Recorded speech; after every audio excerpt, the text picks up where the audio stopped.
Hello everyone, welcome back to my SP medicos channel. और आज के इस वीडियो में हम केस स्टडी और केस प्रेजेंटेशन के फॉर्मेट के बारे में डिस्कस करेंगे, जो कि बहुत ही बेहतरीन तरीके से आपको इस वीडियो में हम बताएंगे। काफ़ी इजी भी है। तो हम अभी डिफरेंस बता दे रहे हैं केस स्टडी और केस प्रेजेंटेशन में।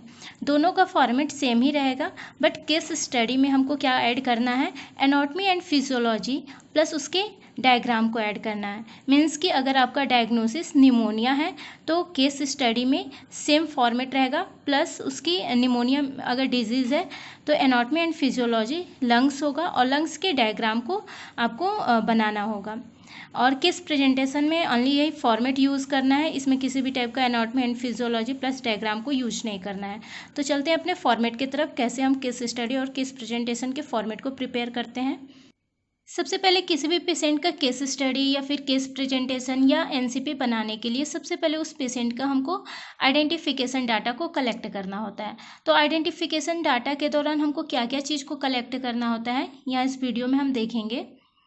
जैसे कि पेशेंट का नाम, age, sex, date of birth, religion, marital status, education, occupation, income क्या है उस पेशेंट का, एड्रेस, डेट ऑफ एडमिशन, किस दिन उसका एडमिशन हुआ था, वार्ड कौन सा है, आईपी नंबर क्या है उसका, डायग्नोसिस क्या है, जो कि हमारा जो डायग्नोसिस है पेशेंट का वो निमोनिया है। और आपको किस टॉपिक पे केस स्टडी और केस प्रेजेंटेशन मिला उसको ऐड कीजिएगा यहाँ। अगर सर्जरी हुई है तो उस सर्जरी का नाम लिखेंगे, नहीं सर्जरी हुई है तो नील लिख सकते हैं। अगर सर्जरी के दौरान एनेस्थेसिया का यूज किया गया है तो आप लिख सकते हैं कि जनरल एनेस्थेसिया यूज हुआ है तो जनरल लिखेंगे, लोकल एनेस्थेसिया यूज हुआ है तो लोकल। अगर किसी भी टाइप का एनेस्थेसिया का यूज नहीं हुआ है तो यहाँ पे नो लिख सकते हैं। उसके बाद सर्जरी का डेट क्या है, तो अगर सर्जिकल डायग्नोसिस है आपका तो सर्जरी का डेट लिखेंगे। अगर किसी टाइप की सर्जरी नहीं हुई है तो नील लिख सकते हैं। डॉक्टर कंसल्ट, किस डॉक्टर से आपने दिखाया और किस दिन उस पेशेंट का डिस्चार्ज हुआ। तो ऐसे करके हम होल हिस्ट्री कलेक्ट करते हैं उस पेशेंट का। उसके बाद हम क्या ऐड करते हैं, चिप कंप्लेंट्स, मतलब कि पेशेंट अभी कंप्लेन क्या कर रहा है। तो patient complain that she is suffering from sneezing, coughing, fever, red eye etc, क्योंकि वो निमोनिया से सफ़र कर रहा है तो इतने सारे वो कंप्लेन कर रहा है। अभी उसकी हिस्ट्री ऑफ प्रेजेंट इलनेस क्या है, तो मेरे पेशेंट का नाम सनाया था, तो सनाया एडमिट है वार्ड नंबर 4 में, जो कि मेडिकल वार्ड में है और बेड नंबर 8 पे है। और क्या चीज़ से डायग्नोस किया गया, तो उसको निमोनिया हुआ था और इसी के अंतर्गत उसको ट्रीटमेंट हो रही है। उसके बाद उसको पास्ट मेडिकल और सर्जिकल हिस्ट्री लिखेंगे। अगर उस पेशेंट का कोई पास्ट मेडिकल और सर्जिकल हिस्ट्री है तो आप लिख सकते हैं, अगर नहीं है तो नो। मतलब कि Sanaya Singh has no any past medical and surgical history. उसके बाद हम उस पेशेंट की फैमिली हिस्ट्री को भी मतलब जो फैमिली बैकग्राउंड है उस चीज़ को देखेंगे कि मतलब कि उसका फैमिली स्टेटस क्या है, न्यूक्लियर फैमिली है या फिर जॉइंट फैमिली है, फैमिली मेम्बर्स कितने हैं उसको हम ऐड करेंगे।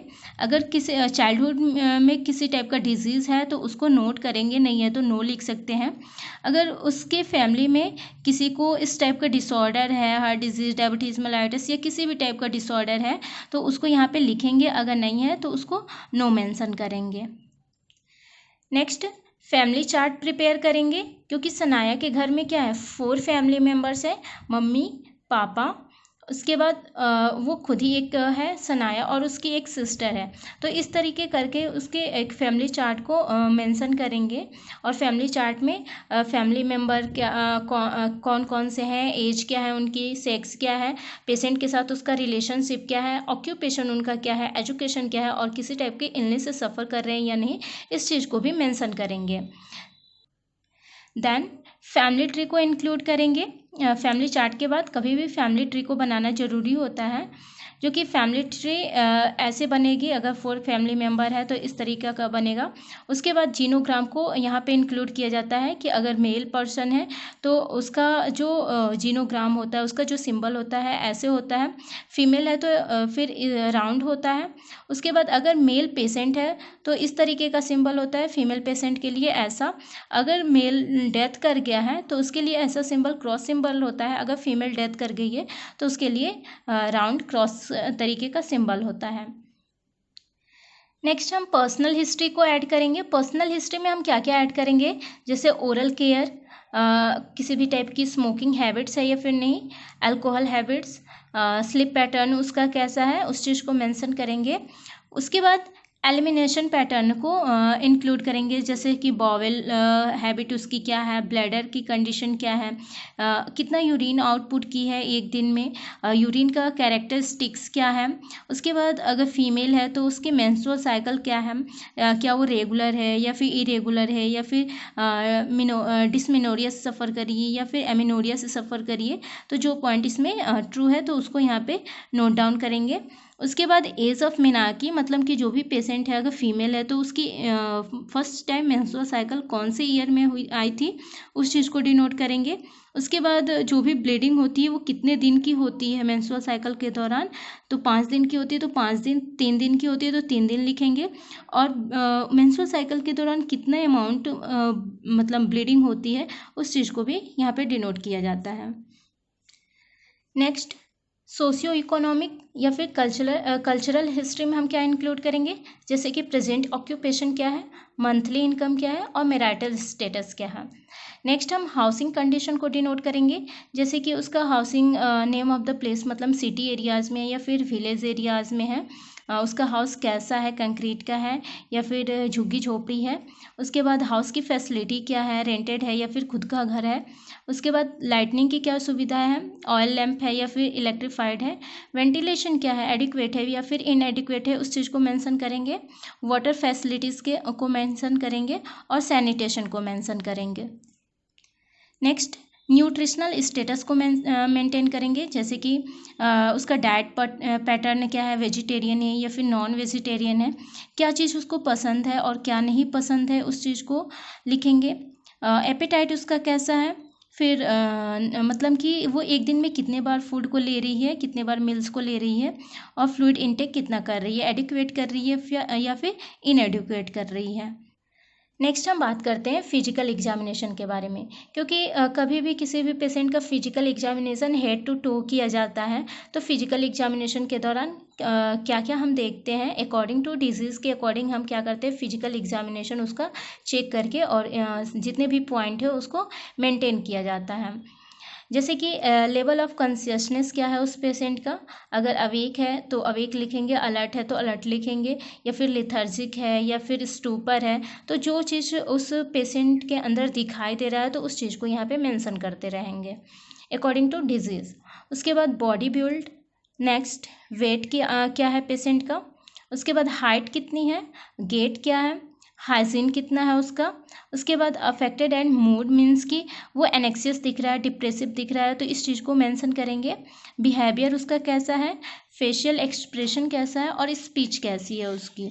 तो ये फिजिकल एग्जामिनेशन के दौरान कुछ उसके जनरल अपीयरेंस को चेक किया जाता है। नेक्स्ट वाइटल साइन देखा जाता है, जिसमें टेम्परेचर, किस साइड से हमने टेम्परेचर को लिया, पल्स, रिस्पायरेशन और ब्लड प्रेशर, इसको चार्ट के थ्रू भी आप बना सकते हो या फिर नॉर्मली ऐसे भी वाइटल साइन को आप बना सकते हो।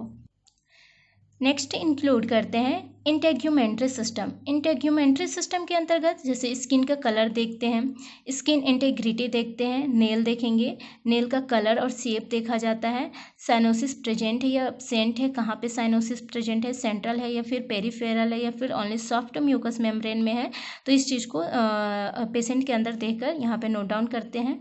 लीजन प्रेजेंट है या एब्सेंट है, एडिमा देखेंगे और टेम्परेचर। ये हम स्किन सिस्टम या फिर इंटेग्यूमेंट्री सिस्टम के अंतर्गत इतनी सारी चीज़ों को हम आइडेंटिफाई करते हैं।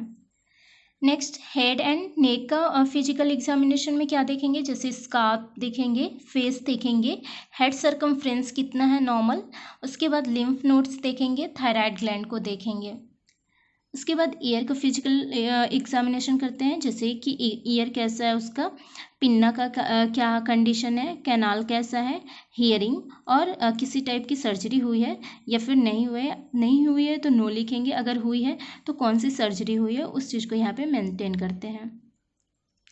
उसके बाद नेक्स्ट वन आई को चेक करते हैं, जैसे आई के अंदर आईब्रोज चेक करेंगे, eye ball, visual acuity, eyelids, eyelashes, eye movement, sclera, pupil, conjunctiva, eye discharge. ये अकॉर्डिंग टू पेशेंट जिस डिजीज से सफ़र कर रहा है उसके अकॉर्डिंग हम क्या करेंगे यहाँ पे मेंशन करते जाएंगे। नेक्स्ट नोज़ का कंडीशन चेक करेंगे। जैसे एक्सटर्नल नोज क्या है, तो पेशेंट को हमने डायग्नोस किया था न्यूमोनिया के बारे में, तो नोज क्या है, इन्फ्लामेशन है और डिस्चार्ज हो रहा है नोज के थ्रू। इंटरनल नोज में क्या देखने को मिल रहा है, ऑडिमा या फिर dark and pink colour, mucosa का जो कलर है वो पिंक कलर का है। और सेंस ऑफ स्मेल क्या है, एबनॉर्मल है, क्योंकि बहुत ज़्यादा म्यूकस का सिक्रीशन हो रहा है तो उसकी वजह से वो प्रॉपर रूप से स्मेल नहीं कर पा रहा है। साइनस क्या है, पेन है। नेक्स्ट माउथ एंड थ्रोट को हम एसेस करेंगे, जिसमें लिप्स, टंग, टेथ, म्यूकस मेम्ब्रेन, टॉन्सिल्स और थ्रोट एंड फेरिंग्स को चेक करते हैं। नेक्स्ट चेस्ट के कंडीशन को देखते हैं, जैसे कि ब्रेस्ट और एक्जिला में क्या क्या देखते हैं, स्किन, साइज, उसके बाद निप्पल से किसी टाइप का डिस्चार्ज है या फिर नहीं उसको देखते हैं, और ब्रेस्ट टेंडरनेस है या फिर नॉर्मल है, इस चीज़ को देखते हैं। अब नेक्स्ट हम बात करेंगे रिस्पायरेटरी सिस्टम के बारे में, जिसके अंतर्गत हम देखेंगे चेस्ट वॉल, चेस्ट का size and shape, cough present है या नहीं, sputum, colour, consistency, chest pain, cyanosis, respiration और ब्रीथिंग पैटर्न उसका चेक करेंगे। जो कि हमारा जो डायग्नोसिस था वो न्यूमोनिया था, तो हमारा मेन फोकस क्या है, रिस्पायरेटरी सिस्टम पे है, क्योंकि न्यूमोनिया में क्या होता है, रिस्पायरेटरी सिस्टम ही अफेक्ट होते हैं, तो मेन फोकस इसलिए हमारा ये रिस्पायरेटरी सिस्टम पे है। नेक्स्ट है कार्डियोवैस्कुलर सिस्टम। इसके अंतर्गत हम एपिकल पल्सेशन देखते हैं, पल्स चेक करते हैं, ब्लड प्रेशर, हार्ट रेट और हार्ट साउंड चेक करते हैं। नेक्स्ट गैस्ट्रोइंटेस्टाइनल सिस्टम, जिसके अंतर्गत skin, abdomen, abdominal pain, rectal examination, lymph और बॉवेल साउंड को देखते हैं। नेक्स्ट हम फिजिकल एग्जामिनेशन के अंतर्गत इंक्लूड करते हैं जेनिटो यूरिनरी सिस्टम, जिसमें कि अगर मेल पेशेंट है तो मेल के जितने भी रिप्रोडक्टिव सिस्टम है उसको इंक्लूड किया जाता है। अगर फीमेल पेशेंट है तो फीमेल के रिप्रोडक्टिव सिस्टम को इसमें इंक्लूड किया जाता है। तो मेरा जो डायग्नोसिस था वो फीमेल पे था, इसलिए यहाँ पे मेल का जो भी ऑप्शन है यहाँ पे हमने ब्लैंक छोड़ा है, और फीमेल के जो भी ऑप्शन है उसको हमने फिलअप किया है।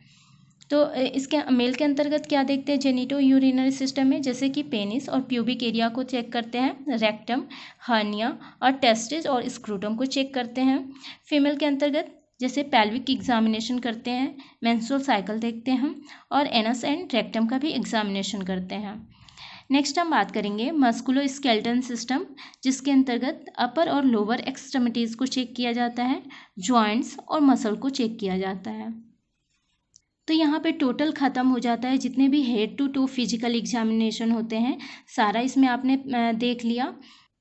उसके बाद डिजीज़ के अकॉर्डिंग इन्वेस्टिगेशन को इंक्लूड किया जाता है, जैसे कि हमारे जो डिजीज़ था, मतलब जो डायग्नोसिस था वो क्या था, निमोनिया था। तो हम निमोनिया के अंतर्गत क्या क्या डायग्नोसिस कर सकते हैं उस चीज़ को यहाँ पे मेंशन किया गया है। जैसे हिस्ट्री कलेक्ट करेंगे, फिजिकल एग्जामिनेशन कर सकते हैं, ब्लड टेस्ट करेंगे, स्पूटम टेस्ट करेंगे, इम्यूनोलॉजिक टेस्ट करेंगे, सिटी स्कैन थोरैक्स का करते हैं, चेस्ट एक्सरे कर सकते हैं, एबीजी एनालिसिस कर सकते हैं और ब्रोंकोस्कोपी करेंगे। उसके बाद उस डिजीज़ के अकॉर्डिंग क्या क्या मेडिकेशन प्रोवाइड किया गया उन सब मेडिसिन को यहाँ पे इंक्लूड किया जाता है। तो आज की वीडियो में बस इतना ही। नेक्स्ट वीडियो में हम बात करेंगे नर्सिंग केयर प्लान के फॉर्मेट के बारे में।